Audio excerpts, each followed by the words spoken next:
we want to do this event to try to give you an opportunity to directly talk to some of the state legislators who represent you in Albany. They work for you. You know, state senators and state assembly members, they represent you and they are accountable to you. So you should feel free to express, you know, what your concerns are.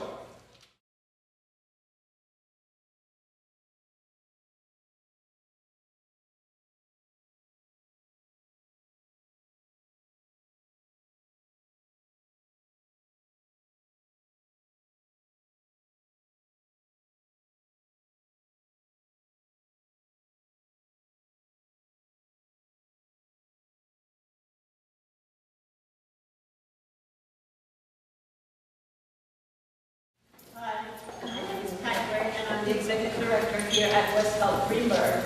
I want to say welcome to everyone who is here tonight. We have some serious issues that we're talking about. We have families here that reside at WestHELP Greenburgh that everyone can talk about the economy is impacting and affecting. So on behalf of the ESG campaign, all of the folks who are here tonight to help support us, welcome to WestHELP Greenburgh.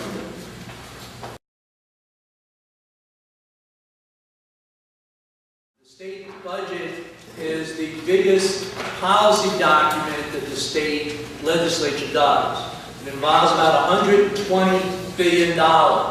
And in the next 5-6 weeks, lawmakers will decide how to allocate that $120 billion between money for welfare, money for education, money for housing, and also how to raise the revenue.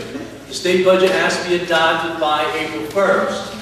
Now, one of the big issues we've been working on for 18 years is to raise the welfare grant. And the welfare grant was last increased in 1990. And for a family of 3, the basic grant is only $291 a month. And you get a little additional money on top of that for your shelter allowance. But as you all know, the overall welfare grant is only at best half of the federal poverty level. Is it possible to live on what you get on welfare? No. No. Okay, that's the message we want to give to the lawmakers. So what we're going to try to tell the legislators, hey, it's great that for the first time in 18 years that the governors recognize we need more money for welfare, but it's not enough. We want it to be a lot more. Just the rate of inflation, the cost of living has increased about 55% since the last time the increase was granted. What we've been asking for is to raise the welfare grant from about $291 to $490 a month. Now, to be honest, that's not going to occur, but we want more than 10%. You know, we're asking for at least 25% and to do it as quickly as possible. What these guys tonight control is how much money poor people get in welfare benefits. They get to make that decision, even though it involves some federal dollars, but that's how the game works. And they get to somewhat decide how much money poor people get for SSI benefits. So since that is the issues that they control, those are the 2 sort of income-related issues that we want to ask them about. Will you stop the SSI cuts that Governor Patterson is proposing?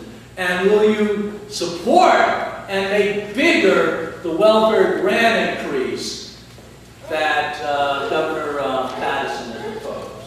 So those are the 2 issues. But of the $120 billion in the state budget, $50 billion or so is for health care. Okay? And so anything you do with the state budget impacts upon health care. And when you move around $50 billion, there are going to be some losers and there are going to be some winners. Now, to be honest, a lot of things that Governor Patterson is proposing for health care, poor people groups like Medicaid Managed New York actually support. Okay? And part of the thing that Governor Patterson has been saying is that Medicaid dollars, okay, should primarily go to provide medical services to poor people.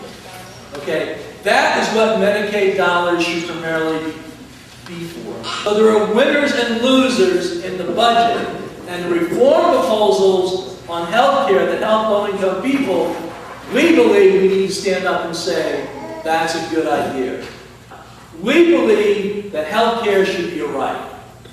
That every American, regardless of whether you're working, regardless of your age, regardless of your medical condition, that you should have a right to health care. They have this in Germany, they have this in France, they have this in Switzerland, they have it in Costa Rica, they have it in Japan, they have it in every industrial country in the world other than the United States. And we need to just say everybody has a right to health care, quality health care. And one of the things we learned as a poor people's group is that programs in America that are designed to help poor people too often are designed to work poorly. And the programs that work best, like Social Security, are the programs that help everybody. And that's what we want for our healthcare system. We don't want one healthcare system for poor people, another for senior citizens, another for the disabled, and another for the workers. We want everybody in the same healthcare system. Now, with lower costs, and we want to focus on keeping people healthy. There's a lot of cuts in homeless service programs, homeless prevention programs, affordable housing programs. We oppose them.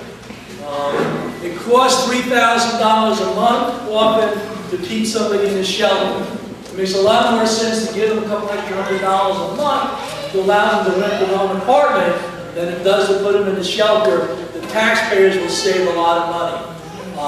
But the government in this budget is cutting a lot of the homeless prevention programs. When we asked them, how does this make any sense? They said it doesn't make any sense. But we have to cut $13 billion from the state budget, so we're doing it. And a recession, you want the government to spend more money in order to increase demand for goods. And what you particularly want to do is give more money to low-income people. You know, you give it to a low-income person, they're going to spend it paying the rent, they're going to go buy food with it, they may pay the doctor, they may pay supplies for the kids to go to school, but they ain't going to take it and fly to Costa Rica for vacation. You know, put it into the savings accounts. So you want to give more money to poor people and low-income people and working families in a recession. And one of the problems is that while the federal government is allowed to incur a deficit, the state governments are not. Our Constitution requires our state to have a balanced budget.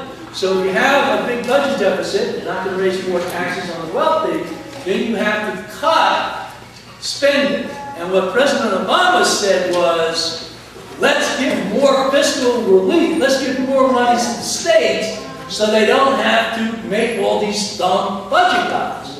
And now, Governor Tenants is saying, well, no, I don't like that. So they're going to give us an extra $10, $15 million. I don't want to spend it on stopping the budget. I don't know what he wants to spend it on. But we want to say that money is supposed to come back into our economy.